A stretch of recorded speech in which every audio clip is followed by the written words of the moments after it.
하나님의 말씀 함께 봅니다. 사무엘하 9장 1절에서 8절의 말씀을 함께 보겠습니다.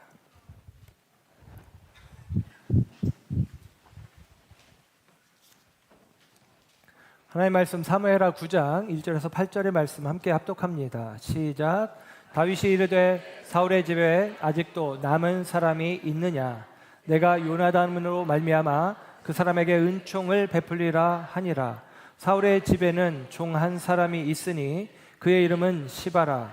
그를 다윗의 앞으로 부르매 왕이 그에게 말하되 내가 시바냐 하니 이르되 당신의 종이니이다 하니라.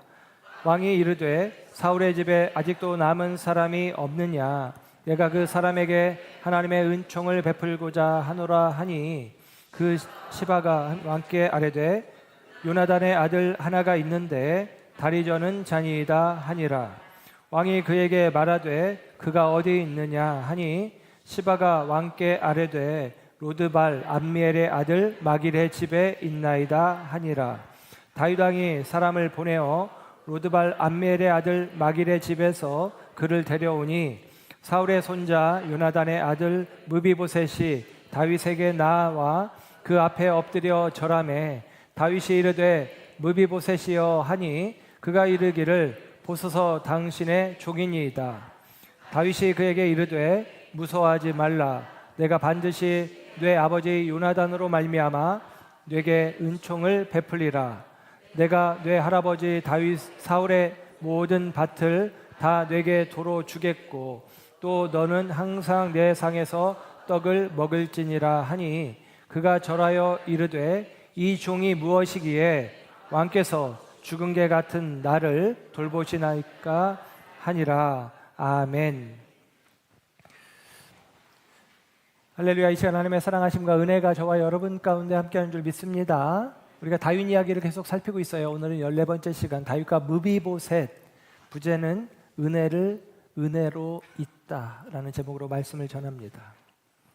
요즘에 영화 왕과 사는 남자, 단종의 이야기를 다룬 왕과 사는 남자라는 영화가 엄청난 흥행을 이루고 있습니다. 어제 기준으로 1650만 명이 관객을 동원해서 역대 2위의 흥행 기록을 세우고 있습니다. 이 영화를 만든 감독은 장항준 감독입니다. 저에게 우리 성도님들 중에 몇 분이 장항준 감독을 닮았다 이렇게 이야기를 해서 제가 상당히 기분이 나빴습니다. 왜냐하면 저는 뭐 이렇게 원빈이나 뭐 이런 사람들을 닮았다는 이야기를 좋아하는데 장항준을 닮았다고 해서 살짝 기분이 별로 안 좋았는데 요즘 장항준 감독이 핫하게 떠오르는 바람에 그냥 묻어갈까 하는 생각이 좀 들기도 해요. 뭐 어떤 이미지가 이제 닮은 모습들이 있기 때문이겠죠. 그가 이제 감독한 이 장항준 감독이 감독한 왕과 사는 남자라는 영화의 배경이 말씀드린 대로 단종 이홍위라고 하는 이 어린 왕이 숙부에 의해서 그가 유배지 영월의 청령포에 유배되었다가 죽임을 당하는 과정들이 있고 역사서 가운데서는 엄흥도라는 사람이 이 단종의 시신을 거두었다라는 그 한 줄의 기록을 영화적인 상상력을 발휘해서 아주 감동적인 영화로 만들어냈습니다. 기회가 되시면 안 본 분들은 보기를 추천을 드립니다.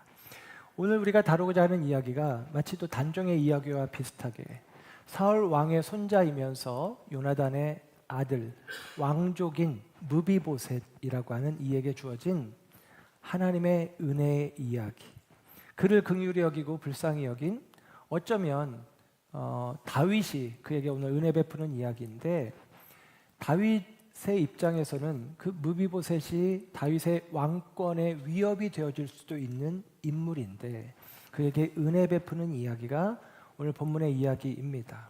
오늘 이 다윗과 무비보셋의 이야기를 통해서 은혜를 우리가 기억하고 나아가 그 은혜를 베풀어 살아가는 삶을 살아가는 우리가 되기를 결단하는 그와 같은 은혜의 시간들이 되어지기를 소원합니다. 다윗의 이야기 가운데 무비보셋과 관련된 이야기는 3번 기록이 되어 있습니다. 3군데 말씀에 등장하는데요. 제일 먼저 기록되어지는 말씀은 사무엘 하 4장 4절에 기록됩니다. 사무엘하 4장 4절에 기록되는데 사무엘하 4장은 다윗이 남유다의 왕이 되어졌을 때 사울 왕이 죽고 다윗은 남쪽 유다의 왕으로서 7년을 보내는데 그때 북쪽 이스라엘의 왕이 된 것은 사울 왕의 또 다른 아들이었던 이스보셋입니다. 그 이스보셋이 왕이 된 이후에 쇠퇴하는 이야기 그리고 암살을 당해서 죽임을 당하는 이야기 사이에 사무엘하 4장 4절의 말씀이 기록되어 있고 거기에 무비보셋이라는 이름이 기록돼요. 그래서 그 내용을 보면 한마디로 그런 느낌입니다. 사울의 가문이 쇠퇴하고 있다는 이야기이고 그리고 그 가운데 무비보셋이라고 하는 이 왕의 혈통을 가진 자가 있다라는 사실. 그래서 그가 잠정적으로는 쇠퇴하고 있고 무너지고 있는 사울의 가문의 마지막 사람인 동시에 다윗에게는 잠정적인 이 왕권의 도전자가 될 수도 있다는 뉘앙스를 비춰주고 있어요. 그런데 그 사무엘하 4장 4절은 성경이 이렇게 기록합니다. 사울의 아들 요나단에게 다리 저는 아들 하나가 있었으니 다리 저는 아들이 하나 있었는데 이름은 무비보셋이라. 전에 사울과 요나단이 죽은 소식이 이스라엘에서 올 때에 그의 나이가 5살이었는데 그 유모가 안고 도망할 때 급히 도망하다가 아이가 떨어져 절개되었더라. 이렇게 설명해 줍니다. 무비보셋 그의 나이가 5살 때 있었던 일입니다. 기브온에 있는 사울의 궁전에 끔찍한 소식이 전해져 왔어요. 그것은 다름 아니라 블레셋과의 전쟁에서 사울 왕이 그리고 요나단이 전사했다는 것입니다. 길보아 산에서 사울 왕이 요나단이 전사했다는 거예요. 그러니 이 소식이 왕궁 안에 들려진 것입니다. 이 소식이 기브온에 있는 왕궁의 소식이 전해지자 왕궁 안은 온통 두려움과 공포에 사로잡힙니다. 사람들은 두려움에 허겁지겁 도망치기 시작하였고 그 과정 속에 무비보셋을 돌보던 유모가 무비보셋을 안고 달리다가 그만 자빠진 것 같아요.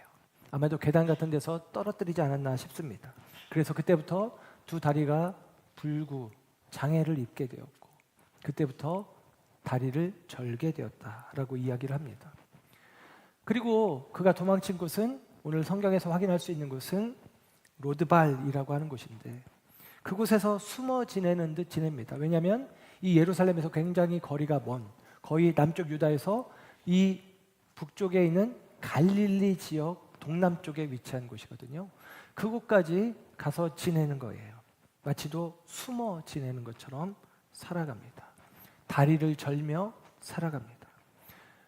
무비보셋은 자신의 인생 가운데 아무런 잘못을 한 게 없어요. 사울의 폭정에 무비보셋은 책임이 없습니다. 유모가 실수한 거지 무비보셋이 잘못한 게 없습니다. 그런데도 그는 절름발이가 되었고 그는 숨어 지내는 인생이 되어집니다. 불평과 원망의 자리에 머물 만한 상황, 그게 바로 무비보셋의 상황입니다. 그리고 오늘 본문의 이야기는 무비보셋에 대한 두 번째 이야기를 들려줍니다. 이제 무비보셋은 성인이 되었어요. 그때 5살 때 어릴 적 사고로 말미암아 여전히 그는 불구의 몸입니다. 그의 육체만 불구가 된 것이 아니라 어쩌면 그의 영혼 역시도 지극한 불구가 되었던 것 같습니다. 그의 비참한 현실이 그의 영혼으로 하여금 자신의 삶을 저주하게 만드는 그와 같은 상황입니다. 무비보셋이라는 이름의 뜻은 수치를 벗었다라는 뜻이에요. 수치를 벗은 자, 무비보셋. 그런데 그는 그 이름처럼 살지를 못합니다. 수치를 벗은 게 아니라 그는 수치 가운데 살아갑니다. 그는 부끄러움을 입고 살아갑니다. 그는 사람들의 손가락질, 모욕과 조롱 속에 살아갈 수밖에 없었다라는 사실이에요. 그와 같은 무비보셋의 삶에 오늘 하나님의 은총이 임합니다. 다윗을 통해서 하나님의 은혜가 무비보셋에게 주어지고 있다라는 사실입니다. 다윗이 오늘 본문 1절의 말씀을 보면 사울의 집에 남은 자가 없느냐, 사울의 집에 남겨진 자가 혹시 없느냐 하고 다윗이 사람들을 찾습니다. 이유를 1절에 은총을 베풀기 위함이다 라고 이야기를 해요. 내가 은총을 베풀기 원하는데 사울의 집에 남겨진 자가 없느냐라고 묻습니다. 이때 오늘 본문의 말씀을 보면